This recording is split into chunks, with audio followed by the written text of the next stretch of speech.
আসসালামু আলাইকুম। আজকে বাংলাদেশের কিছু আবেগঘন মা বাবাকে নিয়ে কিছু কথা। যারা আবেগ থেকে জীবনযাপন করতে চেষ্টা করে, তাদের ভিতরে খালি আবেগই ভরা, আর আবেগের কারণে তাদের বিবেক আর কাজ করে না। যেমনটা অ্যানালাইসিস করে দেখলাম, বাংলাদেশের বেশিরভাগ মা বাবা 99% বা 100%ই ধরেন, তার সন্তানটা জন্ম দেওয়ার সময় রাজকুমার, আমার রাজা, আমার রাজ্যের রাজা, এভাবেই চিন্তা করে তারপর বড় করে।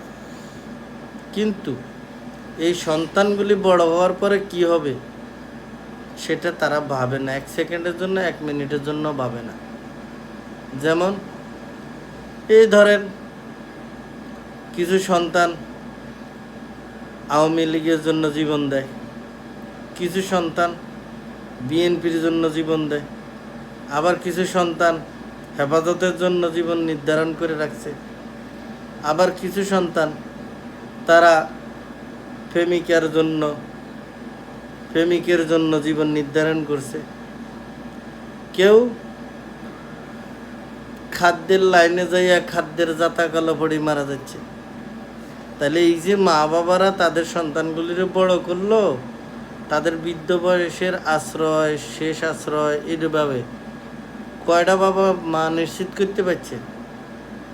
বা কয়টা সন্তান তার মা বাবার জন্য বৃদ্ধ বয়সের জন্য বাঁচার নিশ্চিত করছে?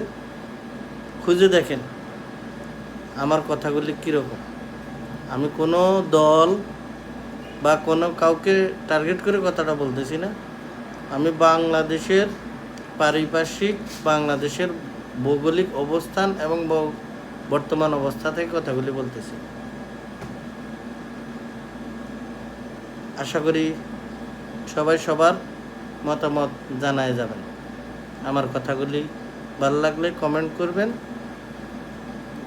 যার যে কমেন্ট আছে। ধন্যবাদ।